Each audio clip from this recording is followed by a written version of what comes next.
Welcome back. In this lesson, we're going over on how to use the HSL tab to adjust and change the colors of our image.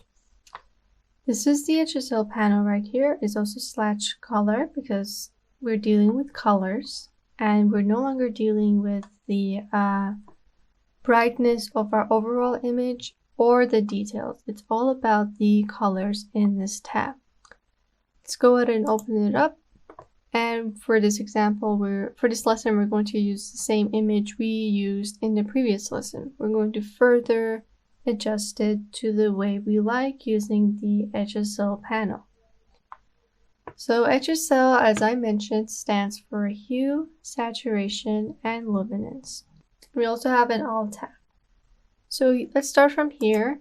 Hue is a shift in color. I can use it to change selected color. Now to better explain it, let's choose a color that we have, green. I can change the color of my green. Make it add it to be more green and make it more yellow. And using the Hue tab, I can change the shade of green. And Lightroom picks up the colors and categorizes them over here. So as you can see, this is the grass, but this is considered a yellow rather than a green. So now I can change them, maybe make all of it green. But this way it's more distinguished. You can change a small part of your image using the different colors available. Now, saturation is the brightness of the color, just the amount of color. Saturation is the amount of color you have in that image. Again, let's use green as an example. Do I want a lot of green in my image, or do I not want green at all? If I turn it off, we lose all green. And in black and white images, the point of them being in black and white is that they have no saturation. There is no value of color in that image, hence why it's black and white. So again, we have the same colors in this saturation panel as we did in the hue. Next is the luminance. Now, luminance is about the brightness of our color. You can see on the right side, it's brighter, and on the left side, it's darker. Let's use green. Do I want to darken my greens, or do I want to lighten my greens?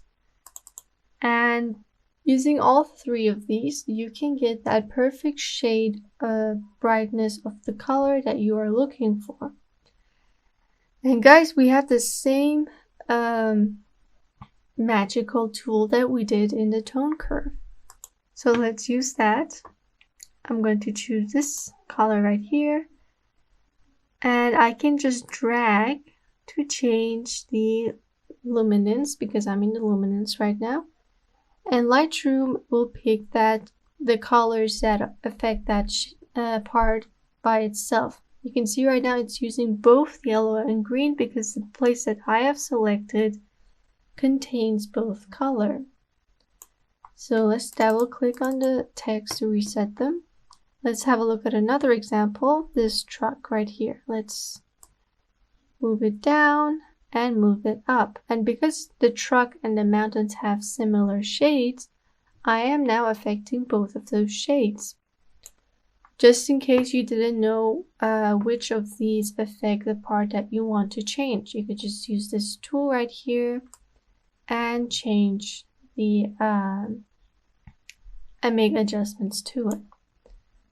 Let's reset that. And this is how the HSL color works. HSL panel works.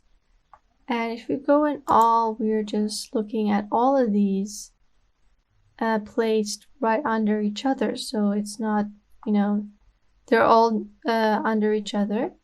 Instead of me going to each one of these tabs, I could just list them all underneath one another. Now let's start with hue.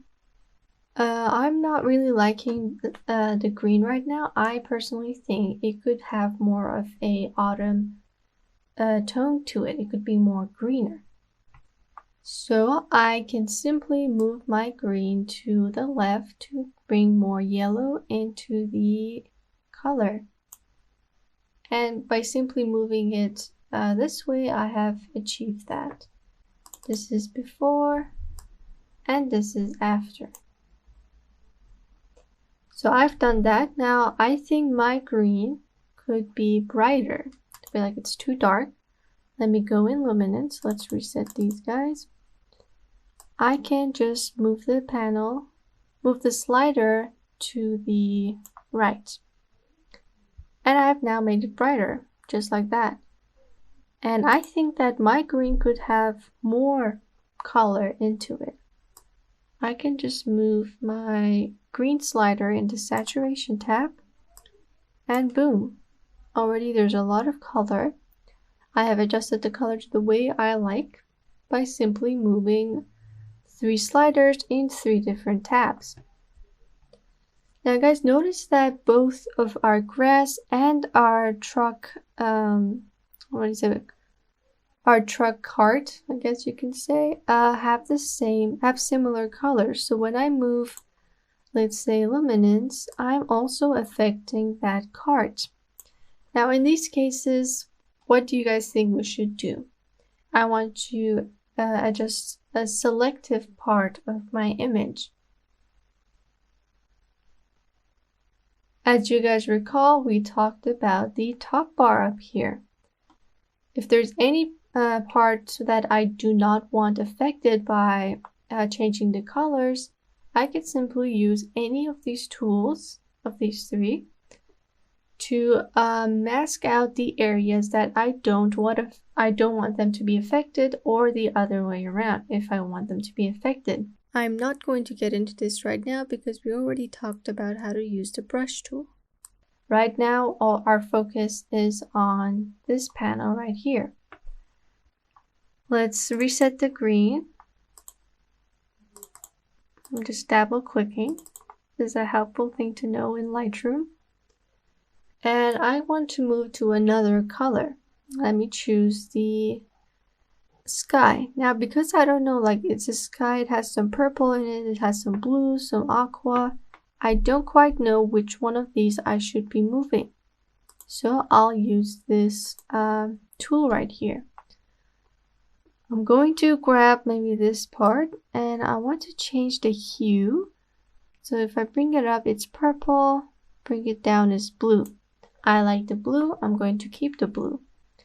And turns out that these were just blue and aquas. Let me do the same thing to the cloud here. And it's mostly blue and some aqua. Let's reset that. And then I'm going to the mountains. I don't like the way the colors are. So let me choose a part of the mountains. Let's choose this. And I can simply change the hue, because I'm in the hue tab of this mountain. And when you use this tool, you're actually able to change a combination of these. Right now, when I move the, when I move this, you can see I'm moving the orange and the yellow at the same time. So let me bring it down to the color that I chose. I would like them to stay on the red side. Okay, is there anything that we want to change? Let's change some of this. Okay, and now I'm happy with the hue or the shades of my colors. I can now move on to the amount of color that I want. Let's go in saturation. And I think that the green is too green right now. Let me press with the tool. And I'm going to maybe lower it a little bit. And again, you can see that this is affecting the yellow and the green at the same time. Okay, I'm happy with this. Let's go to the yellow parts of the grass. And now you can see it's mostly the yellow compared to the green. And now I have changed the amount of color in this part of the image. I also think that the mountains are also too saturated. Let me just reduce the saturation, or maybe keep them a bit. Okay, I think this is good. And I have now changed the saturation of the mountains as well. Let's look at the sky. I feel like this is too saturated. Let me lower that. Okay. And now it's looking a lot better. Let's do the same thing on this side because it's a different shade compared to the other parts. Okay. And with just a few slides, I could just change the saturation of my images. Let me go to Luminance. I think that the grass could be brighter. I'll just drag it up. Do the same thing to actually lower the yellow so it blends in better with the green. And then I will increase the luminance of the sky on this side and decrease it on this side. And now I can see the clouds better and they're kind of getting balanced. Let's look at the mountains in the back. Let me just lower it a slight bit. Okay, now I'm happy with the colors. And this is basically how you use the color panel, the HSL panel. It's not that complicated. You guys can always go back to your history before you started changing the colors, which would be in here, highlight tones. But once I'm done with this, I'm going to press done. And now I have my image. Let's look at before and after. And the colors are looking a lot better. They're more vibrant. And because of the vibrancy of the colors, we can better see the details, like the truck. It's more visible, the grass, the clouds, and the mountains. So this is how you use the HSL panel. The next panel is color grading. We will get into that in the following lesson. Stay tuned, and I'll see you there.